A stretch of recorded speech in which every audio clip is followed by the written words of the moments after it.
Hello everyone, I hope कि आप लोग अच्छे होंगे और अपनी अपनी पढ़ाई कर रहे होंगे। अरे यार, कॉलेज में भी तो जाना है। मैं समझ सकती हूँ कि प्राइवेट स्टूडेंट्स उतने ज़्यादा खुश नहीं हैं क्योंकि उन्हें तो अभी तक ये भी नहीं पता है कि आपके एग्ज़ाम्स होंगे या नहीं होंगे। तो कॉलेज का सपना बहुत दूर है, लेकिन क्यों ऐसा तो नहीं है ना कि आप कॉलेज में जाओगे ही नहीं। अब चाहे एग्जाम्स होंगे तो भी आपको दे के जाना है, या जो भी रिजल्ट आएगा जब आखिरी हेयरिंग होगी तब आपको पता चल जाएगा, लेकिन पढ़ाई तो नहीं छोड़ोगे ना। चाहे 12th की करोगे या फिर 12th के साथ साथ कॉलेज की। वैसे आज ना ममता शर्मा मैम ने एक ट्वीट किया है। उस ट्वीट से काफी अच्छी बात मुझे समझ में आई। तो सबसे पहले तो मैं आपको ममता शर्मा मैम की वो ट्वीट पढ़ के सुना दूं। मैं अपनी स्क्रीन पे भी दे रही हूँ तो आप खुद से भी पढ़ सकते हो। Students suffering from so much mental agony. Why can't we expect justice without approaching court of law?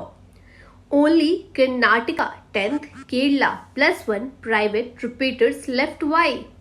उन्होंने टैग किया है CM of Karnataka, CM of Kerala और सीबीएसई इंडिया 29 यानी कि सीबीएसई को।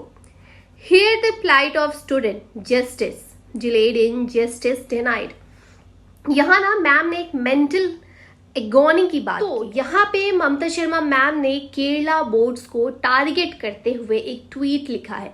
जैसा कि आप लोगों को पता है कि केरला स्टेट बोर्ड ने अभी तक कुछ फैसला नहीं किया है। बच्चे काफी ज्यादा परेशान है, सारे स्टेट बोर्ड्स को कैंसिल कर दिया गया, लेकिन मेंटल पीस, यहाँ पे जो मेंटल एगोनी की बात हुई है ना, ये देश के 1-2 लाख बच्चों में अभी भी है।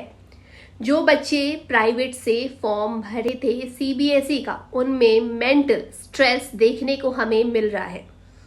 और मेंटल स्ट्रेस हो भी क्यों ना भाई, अगर आपको पता ही नहीं है कि आपके एग्जाम्स होंगे नहीं होंगे, भाई आप कॉलेज में जाओगे, कब जाओगे, कहीं सारे बच्चे चले गए, आप 1 साल पीछे और हो जाओगे तो क्या? ऐसा नहीं है कि कोई नहीं सोच रहा। सुप्रीम कोर्ट को आखिर ऐसे क्या एविडेंस दिए गए हैं या फिर क्या रीजन बताया गया है कि वो अभी भी एग्जाम्स कैंसिल नहीं कर रही? I don't know. लेकिन जो भी वकील हैं या फिर जो भी लोग आपके बारे में सोच रहे हैं, मैं हूँ या फिर जो भी लोग सोच रहे हैं, उनको पता है कि ये कितना ज़्यादा मेंटली टॉर्चर है आप लोगों के लिए। अब कल दैनिक भास्कर में, जैसा कि मैंने एक वीडियो भी बनाया था अपनी पिछले वीडियो में, बताया था कि सितंबर अंत में अगर सीबीएसई प्राइवेट छात्रों का रिजल्ट आता है तो विदेशी शिक्षा में आएगी इन लोगों को दिक्कत। अब जो हमारे एजुकेशन एक्टिविस्ट हैं सुखपाल सिंह तूर, उन्होंने एक बड़ी अच्छी बात कही। उनका ये कहना है कि इस स्थिति में अगर इन छात्रों के करियर पर भी संकट गहरा सकता है। कई छात्र ने फॉरेन इंस्टीट्यूट के लिए पैसे भी दे दिए हैं, फॉर्म भी भर दिया है, और अगर रिजल्ट सितंबर अंत तक आता है तो इन बच्चों को नुकसान होगा। अब अधिकांश देशों में एडमिशन सितंबर तक में खत्म हो जाती है, तो ऐसे में परीक्षाओं को देरी के कारण प्राइवेट सहित अन्य छात्रों एडमिशन लेने से वंचित रह जाएंगे, जो कि बात बिल्कुल सही है। और उन्होंने एक सबसे अच्छी बात पता है क्या कही? उन्होंने ये बोला कि जरूरी नहीं कि प्राइवेट का हर बच्चा कमजोर है। कुछ हो सकता है बीमार हो गए होंगे, किसी की फैमिली में कोई प्रॉब्लम हो गया होगा। मैं आपको अपनी स्टोरी बताती हूँ। जब मैं क्लास 10th में थी तो हम सबका सेंटर काफ़ी दूर था, मतलब हाईवे से हम सब जाते थे, वहाँ पे सेंटर था हमारा। तो एक लड़की थी जो कि अपने शायद चाचा या किसी के साथ आई थी और उसका रोड एक्सीडेंट हो गया। लेकिन क्योंकि उसको पता था कि उसका 1 साल बर्बाद हो जाएगा, वो पूरा बैंडेज करके, पूरा फेस पे उसके बैंडेज लगा हुआ था, वो उस हालत में एग्जाम्स देने, मतलब आप सोच रहे हो, उसको बस ये डर था कि कहीं उसका 1 साल बर्बाद ना हो जाए। वो उस हालत में भी वो लड़की एग्जाम दे करके गई। पूरा सेंटर शॉक था कि ये कैसे एग्जाम दे पाएगी। वो लिखने के हालत में नहीं थी, फिर भी उसने किसी तरीके से एग्जाम दी। ऐसे काफ़ी सारे केस होते हैं। अब किसी बच्चे ने सोचा कि चलो, अब पिछले साल जब कोविड आ गया तो लोगों ने सोचा कि अब तो एग्जाम्स हो नहीं पाए, अच्छे मार्क्स आए नहीं, तो हम बाद में प्राइवेट से फॉर्म भर देंगे। इन सब बच्चों का क्या?